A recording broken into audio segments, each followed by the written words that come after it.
Before Dave Bautista became an actor, he actually reached out to The Rock, asking him for advice on how to make that transition from pro wrestling to Hollywood. And here's what The Rock told him. Speaking of getting advice, when you got this job, The Rock congratulated you. You tweeted him back, thanks for everything, thanks for the advice. Yeah. What advice did Rock give you? I always thought it was amazing that he was actually able to go from film to wrestling, to film to wrestling, to film to wrestling. And he described it as quicksand. He said, man, especially with the company, because WWE, they're very controlling. They're not the easiest company to deal with. And he was like, it's quicksand, man. He said, don't get caught in the quicksand. You're not trapped here, man. You have to be strong. You have to, stand your ground. And if this is what you want to do, you have to make it known that this is what you're going to do. And you're not going to deviate from that plan. He helped me make it work. What is up, everyone out there? Thanks for tuning back in for some more pro wrestling news, pro wrestling talk. In this trending clip here from a Bautista interview made me realize something that I didn't realize was like a narrative or something that a lot of people were saying when it comes to pro wrestlers turned actors, that many actually consider Bautista to be the best when it comes to pure acting. I mean, if you just want to talk about success, big roles, big movies, and just overall just being that dude, obviously that's The Rock, no question. And you heard Bautista reach out to him to get, some real advice, how to make his dreams come true and happen. And speaking of that, Bautista also, it's just something I want to point out. Isn't it so crazy to me, in a sense, comment if you agree with this and how you feel, that now looking back, Bautista obviously had a big run and everything, which it was wild in pro wrestling that at one point he was Deacon Bautista, right? But later on, obviously, was a pretty dominant champion and all that. But it all kind of went quickly. And overall, a lot of people look back at his run as being a flash in the pan, and he went from being the man to out of the company pretty quickly. Like relatively, it was all over so fast. And I just see a lot of people trash Bautista as a pro wrestler, like saying his work wasn't good. And I don't know, everyone comment and let me know how you think about all that. But it was like he was getting in, his feet wet in the industry, had his come up, got the strap, but was gone. All relatively quick, or at least it feels quick when I look back on it. But let me know what you thought of his run, his career, his wrestling work. And do you feel like other people look back at him as kind of like, I don't know, he just doesn't get the love a lot of pro wrestlers do, in my opinion, when I hear a lot of discussions going on in the pro wrestling community. But back to this whole actor discussion and everything. I mean, of course, who's better to get advice from other than The Rock? And it kind of feels like let me know if you feel the same way. He kind of told him, you just got to totally get away from the company, sever ties. And I don't know, maybe that was part of why Bautista went out the way he did. Like when they had him leave, I remember storyline wise, they had him kind of go out bad in a sense. I'm not saying it was a flat out burial, but if I remember correctly, it kind of was. And maybe that's because he wanted to step away that he did with WWE being controlling. And, like if he really wanted to shine on his own, he had to be away from WWE. But now it's wild. The Rock owns all the, major come up that he just had, with owning stock in TKO and getting all his trademarks back, owning his intellectual property. It's pretty amazing, man. The Rock is the man. But this is what really had me tripping is, there's this quote that is said to have come from Jericho, where Jericho is saying Bautista is the number one actual actor. He said, I would say the best actor of all them is Bautista. I think his work and his diversity, from what I've seen, I think he's the best actual actor. And then I'll put Dwayne Johnson, Cena, and Hogan after that. Now, comment if anyone's ever seen some of Jericho's work. He has a couple parts here and there. Most recently, I seen him in Terrifier 2. He had a little cameo at the end. I mean, obviously, we know Sharknado and stuff like that. That's not necessarily a serious movie. When it comes to Hogan, all I can ever, think of is... What's that smell?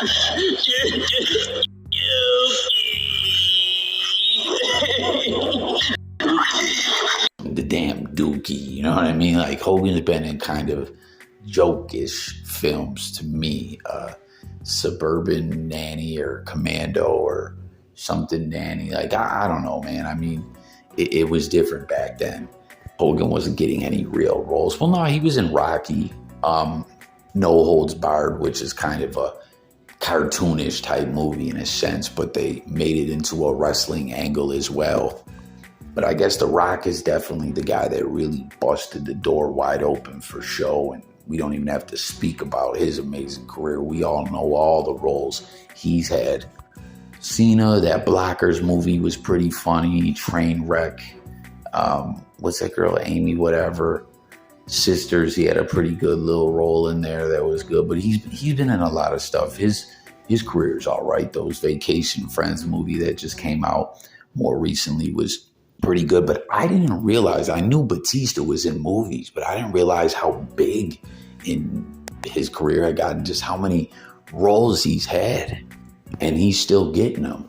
I mean, you see the list goes on, and I see a lot of people seconding, what Jericho is saying here. They're like, hey, The Rock did it success-wise on another level, but Bautista's number one when it comes to acting. What does everyone think about it? Please comment and let me know if you agree with that or not, and what do you think about all these cats that are getting mentioned, their acting careers. But speaking of The Rock, man, who just had that great run in WWE leading up to WrestleMania, the Bloodline and all that. And, I know The Rock will be back. I can't wait. It was so good to have him back and to have what many are calling the Attitude Era 2.0 kickoff with him giving Cody Rhodes color on Raw. That was something else.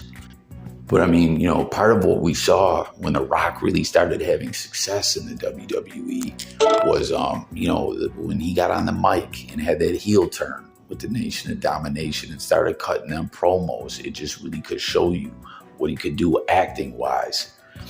And, he went on to be the first black WWE World Champion. Although, got to throw his name out there, he didn't get there. But my favorite wrestler of all time, the Pearl River powerhouse, Ahmed Johnson, was this close multiple times to getting those honors and, making history.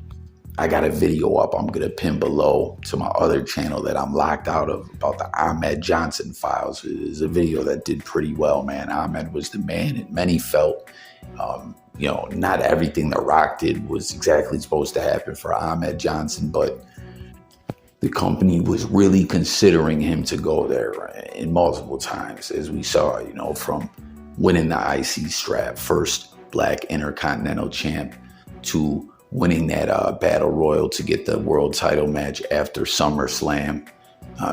Got injured, going heel, going to the Nation of Domination, supposed to have a world title match that Vader took his spot against The Undertaker. And that's where the comparisons with The Rock come very often because, when he turned heel, it was looking like he was maybe going to take the Nation over, but they axed that whole storyline very quickly. But later, The Rock ended up taking over the Nation from Farouk and later on became the first black champion. But as you see my bro Jay Millie talking about last night. Friends of mine, seeing like friends like my friend Kofi, like that's the last 5 years was like probably one of the most biggest inspirational things you've ever seen, not just in Black history, but just wrestling history, period. And that's motivating, that's inspiring. And that makes me want to I want to do that for the next generation, and I don't want to just do it once. I want to do it multiple times, and the fact that I was able to somewhat try to recreate a feeling like that in just a small amount of time, not 20 years later, not, 15, 30, 40 years later, but that close in time, that's progress in my opinion, in my mind, You know, it's not just me; it's a team. Like Nana's a part of that. Like my people, my family, all these people right here. None of this happens without any of these guys together. All this is like pushing me, like pulling something out of me that I didn't know I had. History happened in AEW with Swerve Strickland winning that title. And how about that, man? Swerve Strickland giving a big shout out to Kofi Kingston and, you know, saying that Kofi was a big inspiration for him to push on and bust his ass and work hard to get to where he is in his career and in AEW, winning that title, man. That's amazing, and dude definitely deserves it. And you know what? He can make some pretty damn good music as well. So huge news in AEW. Jump in the comments, everyone. Let me know your thoughts about all this, about Swerve. What do you think he's got lined up for him as far as this title run? Are you pumped? Are you excited? Who do you think his first big opponent is going to be? Do you like Swerve's music? What do you think about his career thus far? You heard him mention Kofi. A lot of people were really happy to see Kofi get the strap in WWE, but hated the way they took the strap off him and felt it happened way too soon. I agree with that, man. And let me know your thought about this whole acting debate as well. Thanks for watching. Don't forget to subscribe. Stay tuned for more pro wrestling talk, more pro wrestling content. We talk old pro wrestling, new pro wrestling, everything in between. But it's all about hearing from you guys, the people.